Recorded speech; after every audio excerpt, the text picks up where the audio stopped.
Hello,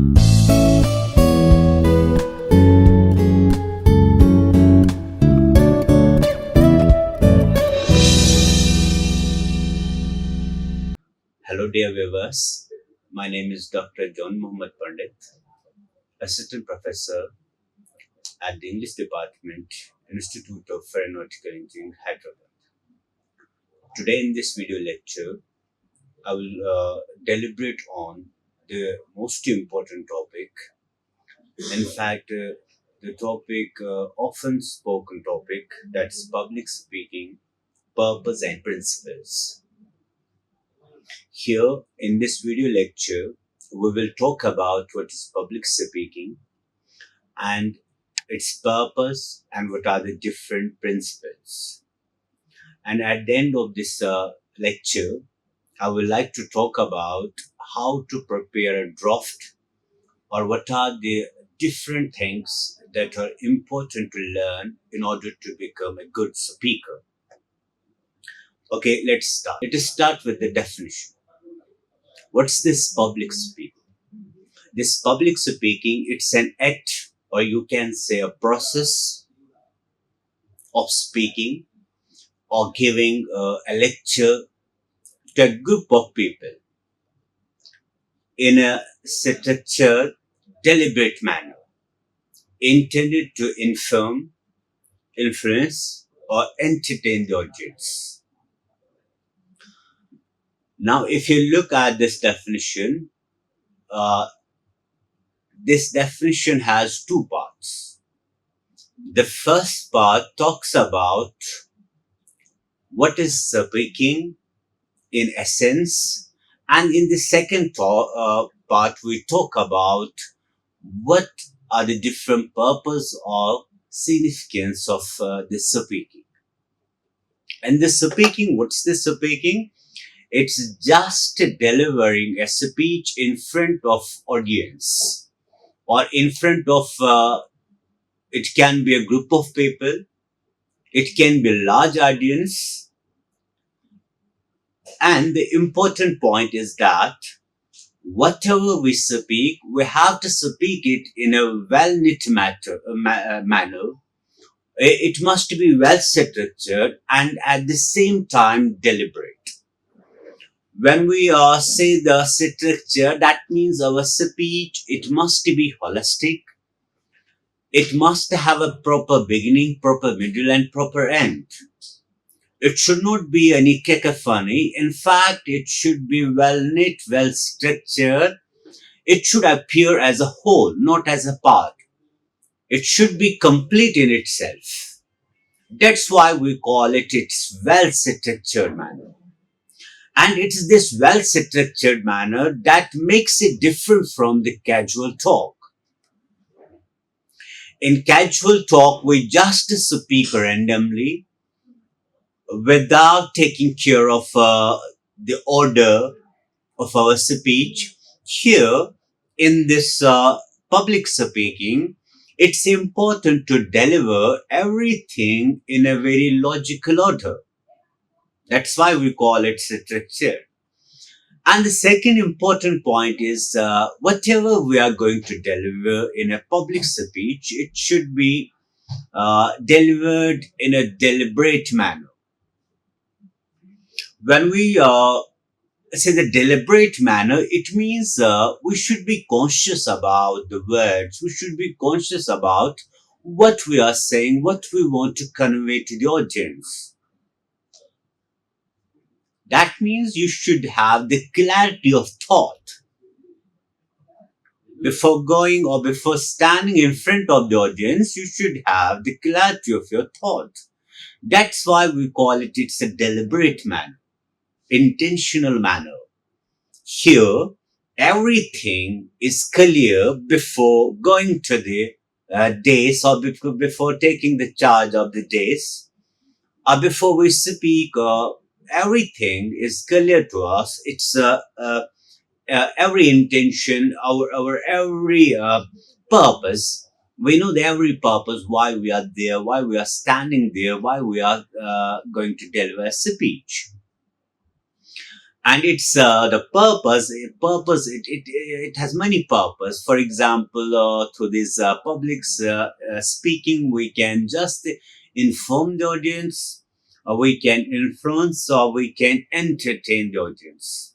Then the purpose can be different, but the important point is that it is just a speaking, or it's an act of giving a lecture to a group of people. And this group of people, that means audience, it can vary. It can be 50, or it can be more than 50. It can vary, okay? But the important point is that your speech must be well structured. It should have a good plot. That means it should have a beginning, it should have a middle and end. Nothing should be in a very haphazard manner. In fact, the our speech, for example, if our first paragraph, for that matter, first paragraph should give rise to the second one, and the second one should give rise to the third one. Therefore, there must be the link of cause and effect. Everything must be well structured. It should appear as a whole, not as a part. And the second important point is the deliberate. That means uh, you should have your intentions clear. Why I'm standing in front of audience, what I'm going to say, are everything. In fact, you should know the pros and cons of your speech. And here, its purpose is to inform. And when we say the inform means that we're conveying some to the other person, and that thing, that message, whatever we want to convey to others, that should be factual, based on data, based on the figures and the facts. Therefore, that's why it's different from the casual talk. In casual talk, we take, for example, freedom to talk about anything. We don't maintain any order, for that matter, logical order. But here, we need to be very cautious. It's not the random talking. In fact, it's the deliberate one. And here, the intention is to inform people, it to influence people, or simply to entertain people or the audience. And for that matter, one need to be have good articulation, have good character pronunciation, dialect, accent, and the most important point, that the pleasant voice. These all things, they facilitate the interest in the audience. Therefore, if you have a good articulation, if you know how to articulate things, how to frame things, how to structure things, or for that matter, if you know the correct pronunciation of words, and you have a good dialect, you have a command with the language, you have a command on the pronunciation, then, or you have a good accent, for that matter, and with that you have a pleasant voice. Surely these things will facilitate the interest in the audience. Audience, surely they will come and listen you.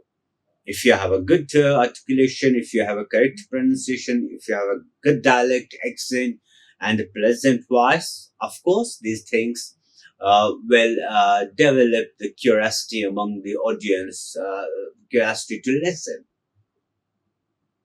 Surely it will incite interest in your audience if you have all these things. And the next important point we will start with the very basics of effective public speaking. And here I would like to divide these the basics into three parts. Although there are many, but here I would like to speak about these three elements of speaking, or these three elements of effective public speaking. That's very important. And the first one is authority, and then we have the authenticity, and the next one is the audience. These are the important points, and in fact, these are the basics of effective public speaking. Now, the first one is the authority, and when we say the authority, uh, it I mean to say authority in a very approving sense, not in a disapproving sense. It doesn't mean that the speaker must be should be like a bully. No, never. He should be respectable. It should be very. He should behave in a good manner, but the authority in a very approving sense. When we say the approving, authority means that a speaker must have the quality of leadership. He should have a control on stage, and he should not be hesitant. He should not be nervous. He should not feel shy, because surely these things will hinder his art of speaking. He should give up all these burdens of shyness, of nervousness. Then there he can, or he or she can, speak well.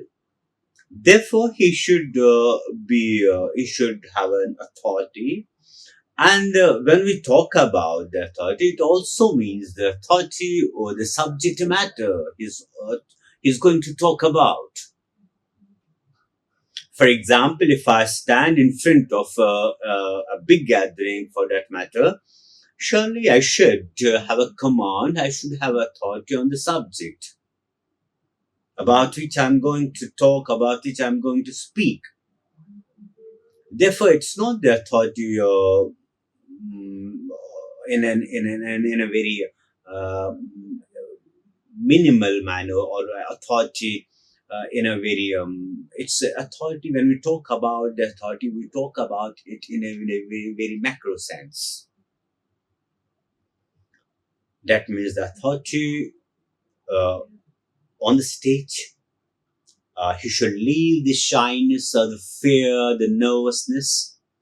And the second important point is the authority over the subject matter, because he's an expert, and people come here simply to listen him. Therefore, he should know the each and everything about the subject matter. You should have the authority. And the next important thing is when we say the be in charge. When you are on a stage, or when you are in front of a desk, be in charge. See that you should control each and everything on the stage and beyond the stage. On the stage means that you have to control. You should shun away your fear, your nervousness. And when I talk about beyond the stage, that means you should incite interest. You should incite interest in the audience. And the next two important, when we talk about the authority, it means be credible, feel comfortable, and own the role. Be credible means the be genuine. Don't beat the bush. Be genuine. Be genuine. Whatever you are going to say, you say it with an authority. Yes, of course, these things are the fact based. These things are the factual basis. They have the numbers and the data. Therefore, in this way, you can make yourself more credible and feel comfortable and own the room. And as I told you that here you are an expert, you are the expert. Therefore, your opinions matters. You should have then authority on the subject matter. You should not talk about the things that are irrelevant, that are not factual, that are not based on, for example, facts, numbers, or the data for that matter. That's why we say that the first and the foremost thing is the authority. You should have the authority to speak on a stage in every sense. That means you should face the audience, that too without fear, without nervousness. In fact, you should be confident of yourself. That's very important. The self is very important. If you feel, or if you develop a notion, or if you develop a thinking, positive approach that yes, your voice matters, you know the subject, yes, you can speak about this thing or that thing. Surely it will develop or it will incite interest in the audience also. Therefore, one need to be very confident having the authority. And the next important point is the authenticity. And authenticity means be best version of yourself. That means don't be imitative or don't imitate other speakers, because people like the real ones. They like the genuine ones. They don't want to see the imitated copy of someone. For example, we have different speakers in this world. Yes, it's not good thing to imitate them. Then it will appear as a mimicry. Yes, of course, we can learn certain things from every great speaker, but it doesn't mean that we should imitate them. If we begin to imitate them, then it will become a mimicry show and nothing else. Therefore, the authenticity is very important. You should be the best version of yourself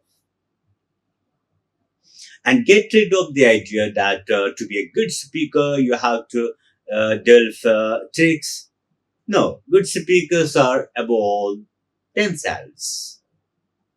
It means that no need to follow the intrigues or the tricks, because good speaker doesn't mean that you are going to deceive the audience. No, no need to follow, no need to adopt the tricks or the intrigues. Be genuine, be a real one, don't be fake, be what you are. And one more thing, don't imitate great speakers. Yes, we can learn certain things from the great speakers, but uh, don't be the very imitative copy of great scholars or great speakers. And as the next one, the important thing about the authenticity is play to your strengths rather than worry about your weaknesses. Everyone has the weakness or shortcomings. Everyone has the good things and as well as the bad things. But you should concentrate. You should vet your uh, good things, the positive points. You should vet your strengths rather than you should ponder over your weaknesses. If you begin to, yes, of course, we can rectify our weakness, but on a stage, if you start pondering over over the weaknesses, surely everything will go wrong. Therefore, it's very important to, on a stage, when you are going to speak, when you are going to confront the audience, be sure of yourself, be authentic, and always think about your good points, your strengths. It's not good to think while on a stage, while in front of a dais. It's not good to think about your weaknesses. Surely you will not deliver things in a right way. And the next thing is audience. Audience, it's important because at the end of the day, uh, you are supposed to supposed to um, satiate the very curiosity of audience.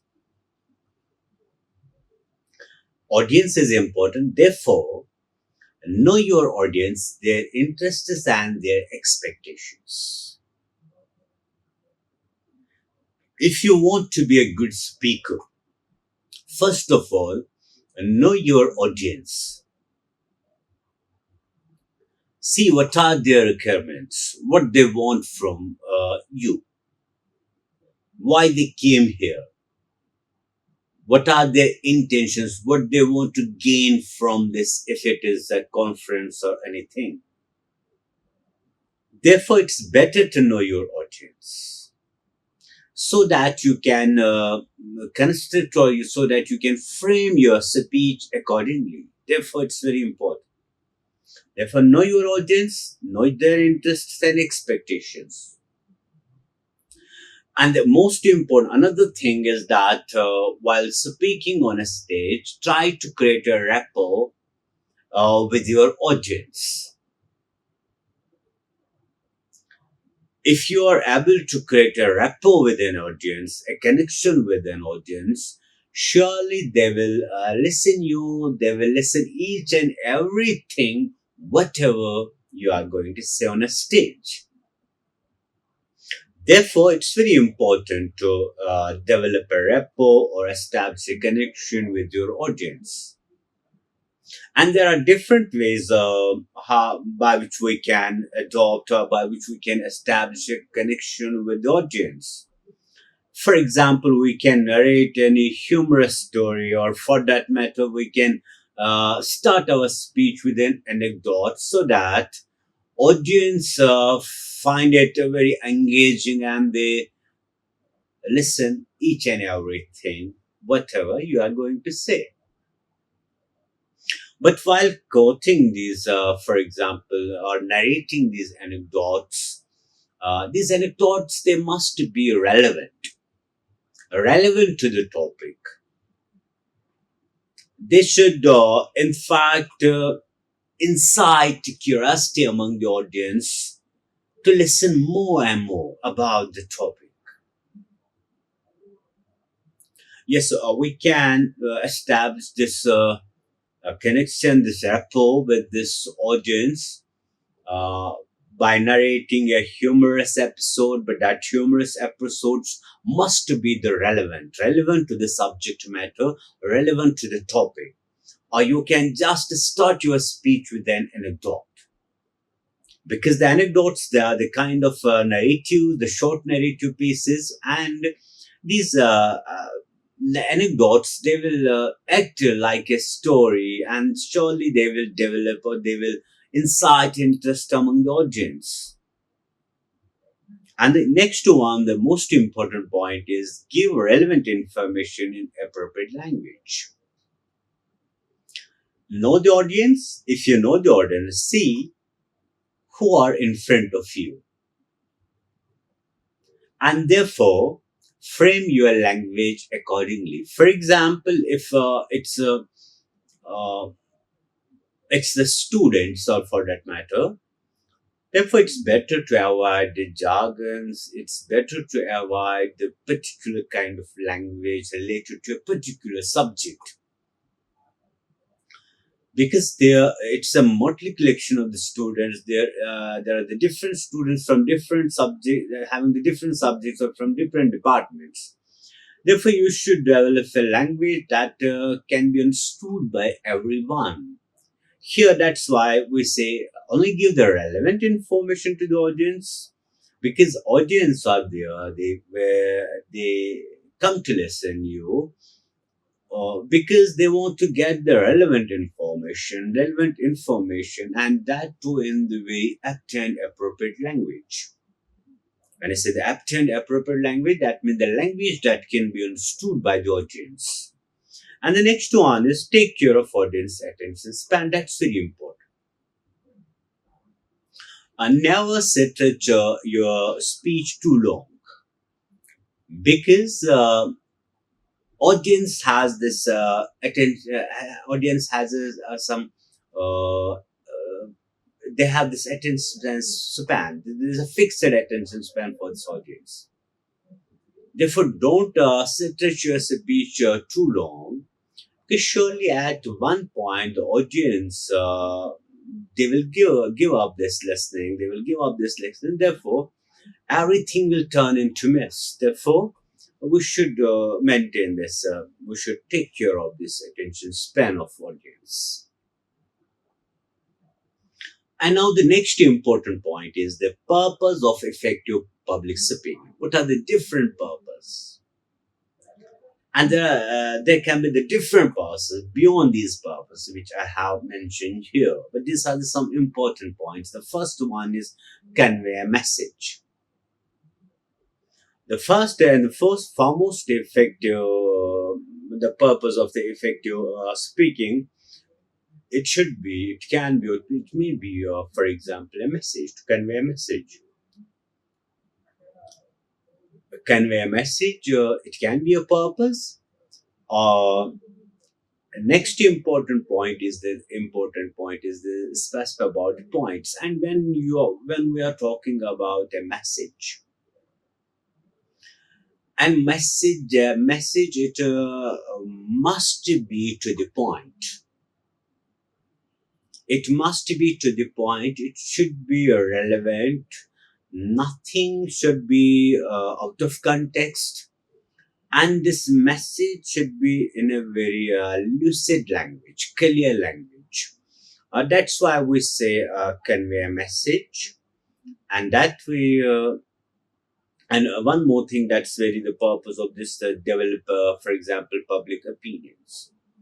We speak with an intention to develop public opinions. For example, we have these politicians who speak in front of large audience only to mold, or only to frame, or only to develop their opinions regarding anything. It can be about anything. That's why these public speaking, sometimes it's very important to have a control on the public speaking, because its aim is, its purpose is to develop public opinion. One need to be very cautious while speaking, because this speaking, it may sometimes lead people astray. Therefore, one need to be very cautious. It's the basic purpose of this public speaking, to develop public opinion.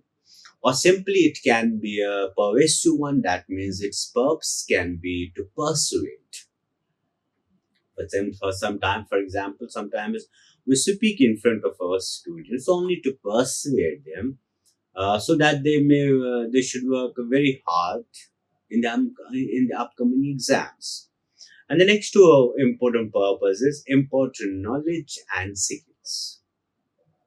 We speak and with the intention or with the purpose to impart knowledge or skills. For example, in our colleges, in universities, when your teacher, when your professor speaks, he speaks with the purpose to impart, or to transfer or transmit in this, or to share this knowledge and skills. And the next one is to demonstrate technical skills. Most importantly, in the engineering colleges, you see when the teachers, or when the experts, they speak with a purpose to demonstrate technical skills. And the next important point is the principles of effective public speaking. Uh, this is very important to understand. What are the different principles of effective public speaking? And the first and the foremost is the examine the true purpose of your message. Yes, this is important. That means when you are going to deliver a speech, you should have the clarity of thought.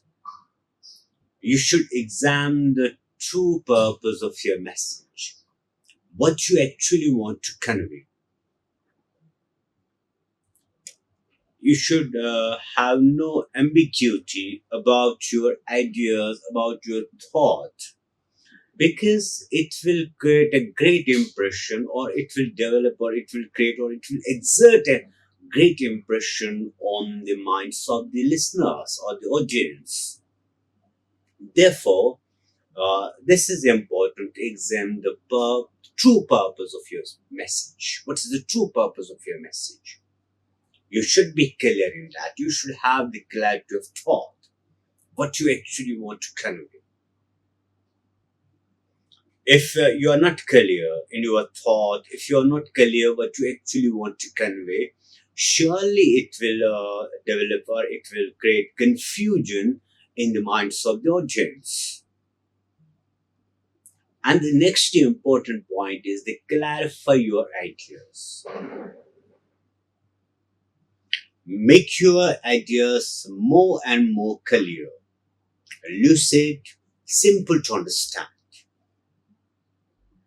That's why we say that clarify your ideas before you start your speech, or before or when you are going to speak in front of the audience.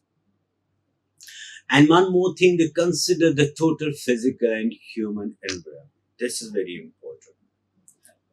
We should see the physical and the human environment, and be mindful of the basic content of your message.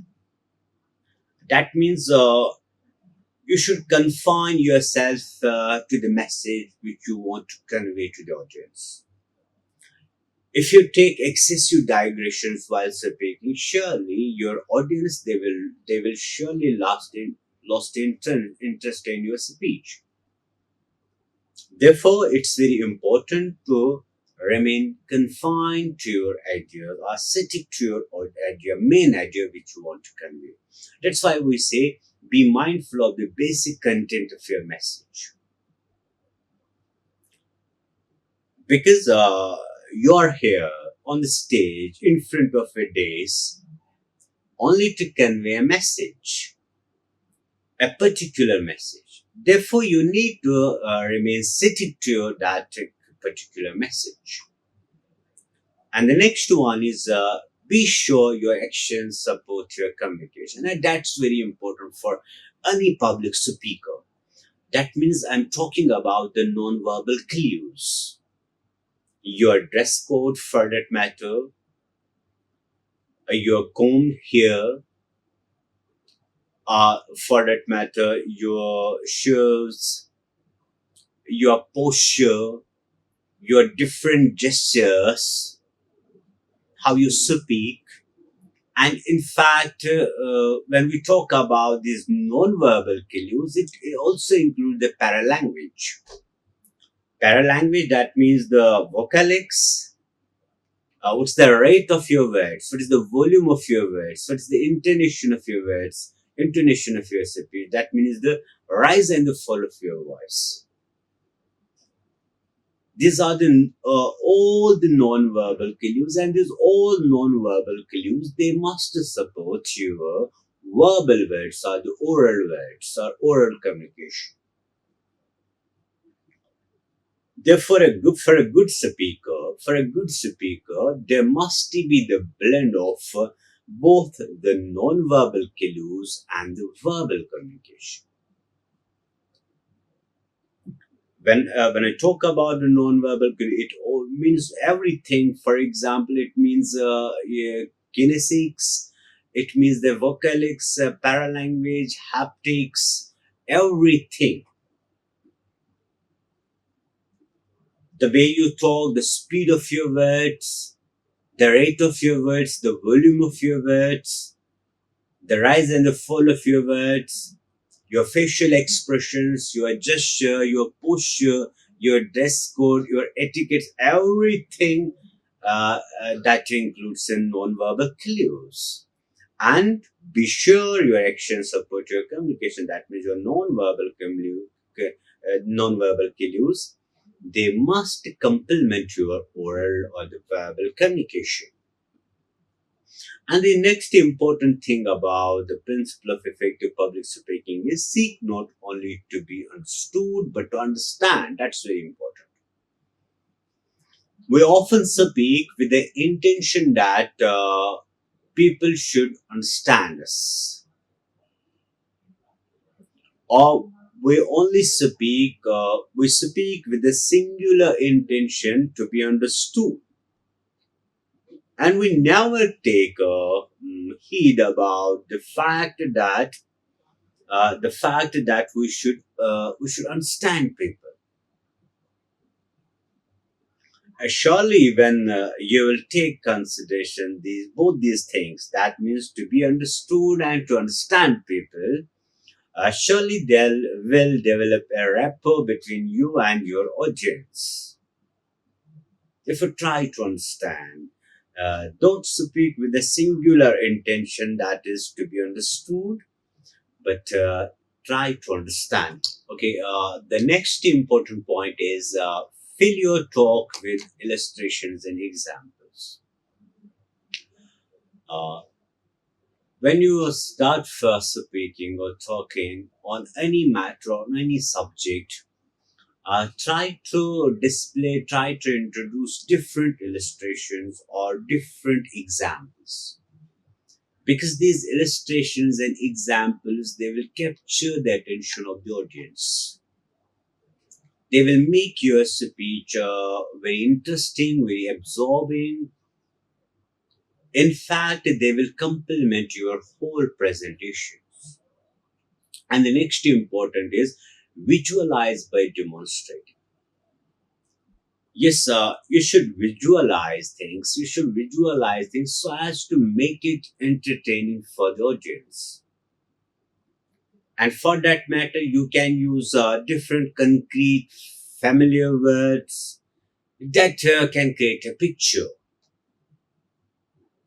For example, sometimes when we hear, listen, or when we read certain writers or listen certain writers, we just begin to imagine those things which are in the written words or without in the form of verbal words.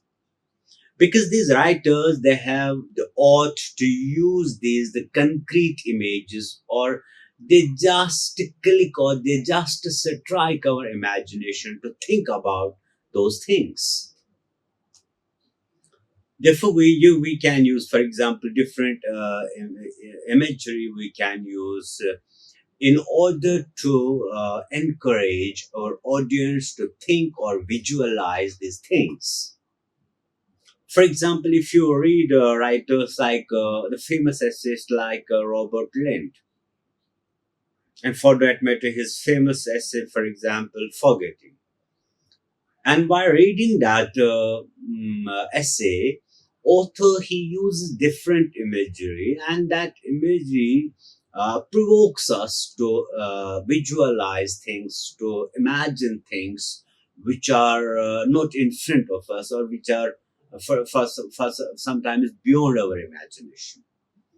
Therefore, use these concrete and familiar words that create a picture in the minds of the audience.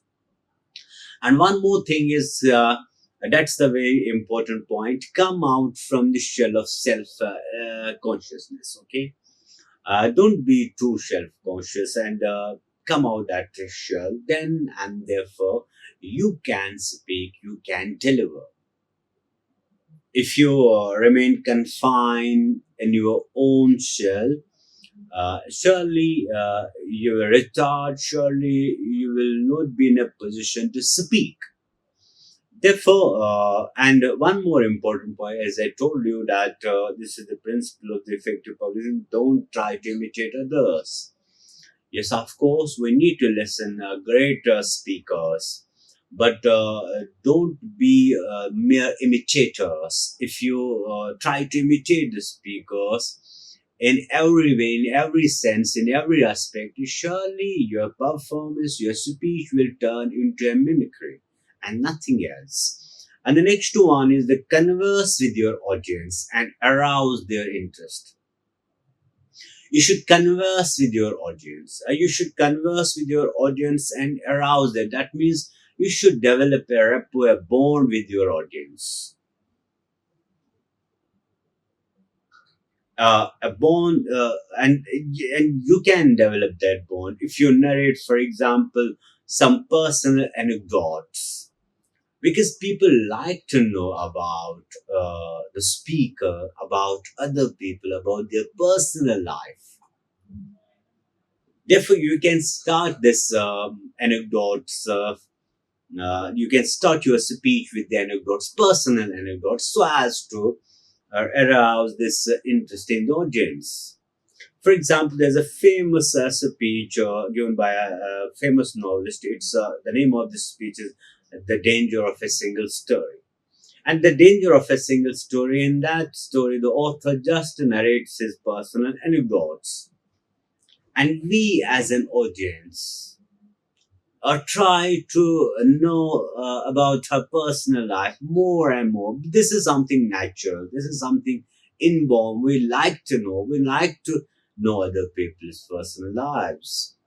But the author molds her speech in a way that she conveys a particular motive, a particular theme that has the wider implication, and that's more important than those personal anecdotes. Therefore, you can develop a rapport with your, for example, audience, if you can develop humor, if you can start your story with some humor or with some personal anecdotes. And one more thing, make your voice strong and flexible. That means your voice must be strong, but at the same time, it must be very elastic. That means speak freely, speak with confidence, but at the same time, you should not be rude, you should not be like a bully, you should not speak too offensive. And the next important point is be a good listener. If you want to be yes, that's very important point. If you want to be a good speaker, first of all, you need to be a good listener. Because as a good listener, you will imbibe different things from the different speakers. Surely, in this way, you will accumulate a lot of knowledge. That's why Mark Brown, a great public speaker, that's why he has rightly said that to be a good speaker, be a good listener first. Because if you are a good listener, surely you can understand more and more people. You can understand their understanding. You can understand their logic, their facts, their knowledge, everything. And at the end of the day, you will accumulate a lot of knowledge. That's why if you want to be a good speaker, first of all, you need to be a good listener. And the next important point is that organize and classify the content or talk. That's very important. That's the beauty of every good speaker. For example, every good speaker, you will see every good speaker classifies information. And as we classify information in writing stages, for example, if you are writing an essay or you are writing a paragraph, simply a paragraph, surely you classify your information. And you know which information I need to put first and which second and which third. And here, likewise, in your speech, you should classify your information, you should organize your information, classify your information, and put it according to the importance of the subject matter. And as I told you that when we classify information, surely you will find your speech as a whole, not as a part. You will find it complete in itself. You will find its natural beginning, middle, and then natural ending. Not something which abruptly ends, or not something which is short of things, or not something which is incomplete. Therefore, you need to organize and classify the content or talk. And the next the important point is that observation skill. That's very important. Observe the mood and demands of the audience, and that's a very the tricky part of a good speaker. The very good speaker, he plays on the nerves of the audience. He knows the mood settings. He knows the when I need to set up with an important point, when I need to utter an important point that can incite, that can develop interest among the audience. That means a good speaker, we should need the mood, we should need the demand of the audience. And accordingly, we should frame ourselves. For example, I'm talking on a certain topic or certain things, and I find the audience, they find it very boring. I find them, they're not interested. Okay. Therefore, I should develop a strategy.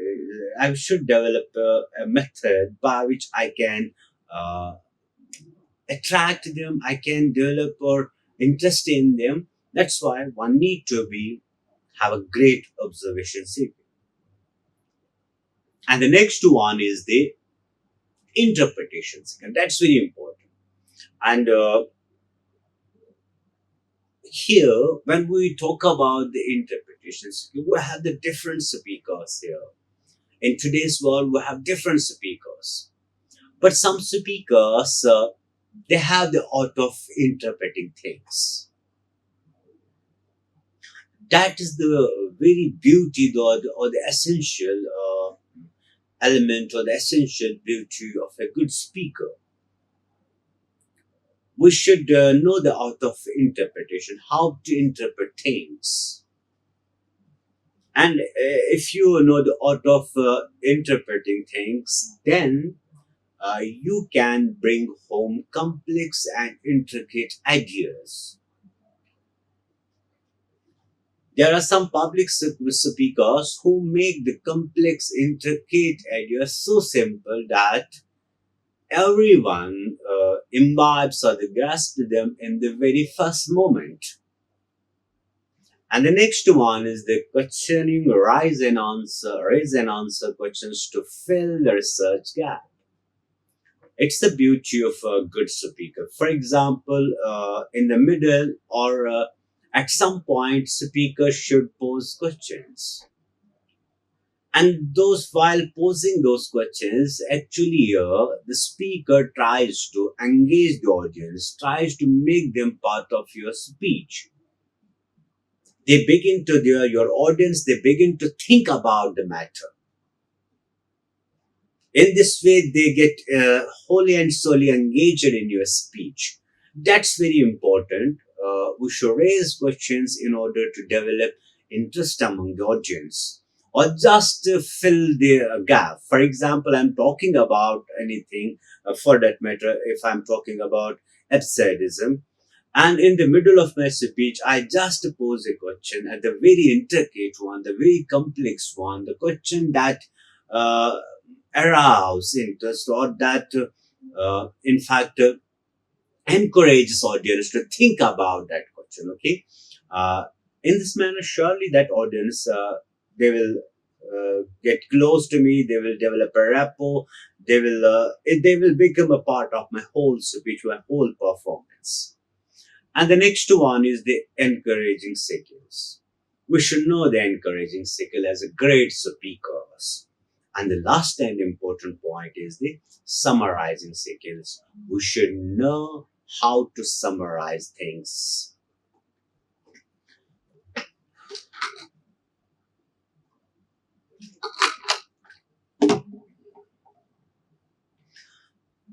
And the last one is the preparing public speech. How to prepare these public speeches. There are some points here. We will discuss these points one by one. Prepare your speech well in advance in clear and legible writing.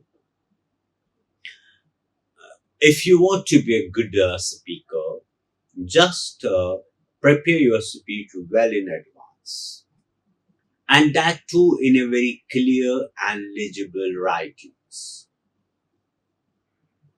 Yes, beforehand, you should prepare beforehand this every part of your speech, and that too without any ambiguity, that too in a very lucid and clear language.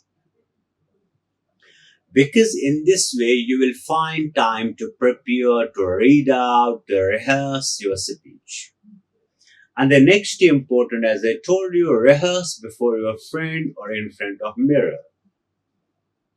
It's better, it's better to speak or rehearse before your friends, because your friends, they will turn into very honest critics of you.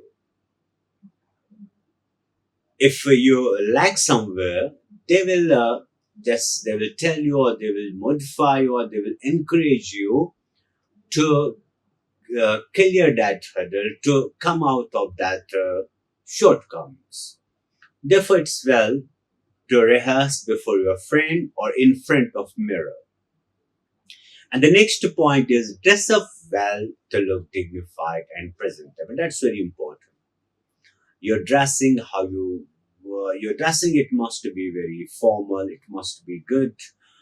It should not be too bright. Okay, it should be having a modest color, and you should appear very dignified and presentable. And the next one is relax yourself and don't be nervous. That's very important. That's a very prerequisite for any public speaker. Be relaxed and don't be nervous. And the next one is the control mannerism be funny. And now sometimes we have find some public speakers who have certain mannerisms. For example, sometimes certain people they fondle with the things like the button or anything else. Okay, avoid these things. Avoid these mannerisms. Okay, while speaking, you need to speak. You need to concentrate on your speech. Don't fondle with the things. Don't. These are the things you need to modify. You need to improve. And the next one is the hydrate yourself well and sip in between the speech. Yes, of course, you can hydrate yourself well or sip in between the speech so as to make your voice more clear and more audible. And next one is this steady, great public speakers. Yes, if you want to be a good speaker or if you want to prepare a public speech, uh, you need to hear, you need to listen, you need to listen the great public speakers. But when I say you need to listen the great public speakers, it doesn't mean that you should be the imitators. You should just follow them or imitate them. As I told you, if you just imitate those, you will turn into a jester, a clown who just does the mimicry, just does the mimicry. So therefore, avoid these things. And the next one is practice voice and breath control. As a public speaker, you should practice voice and breath control. It means that we should not speak in a single tone, and there should be the variation of the tone. For example, you can raise your voice according to the importance of the subject, or you can lower your voice according to the if the subject matter is not important. That's why there should be the variation of your voice, variation in your voice, which we call the intonation. And intonation surely it's the music of a language. Your language will become musical if you raise or if you, for example, lower your voice according to the subject matter, according to the importance of the subject matter. Don't speak in a single tone while preparing public speech.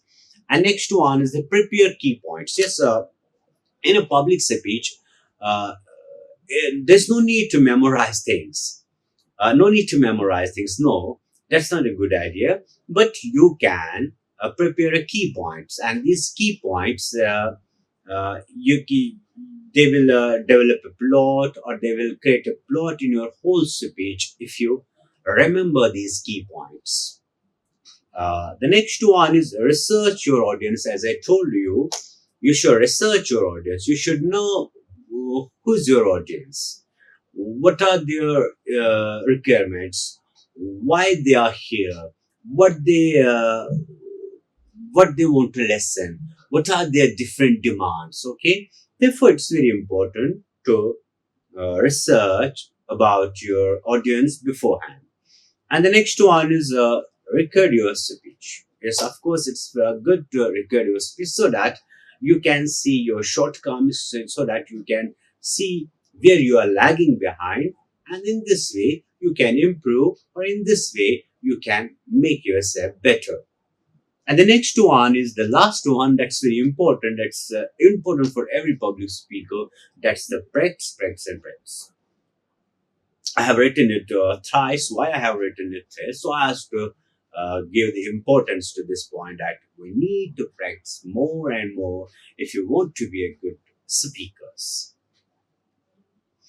It was all about the public speaking principles, purpose, and principles.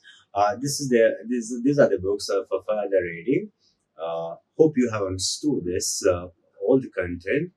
Yes, we will meet in the next video with another topic. Till then, goodbye. Like, share, and subscribe. Hit the bell icon for more updates.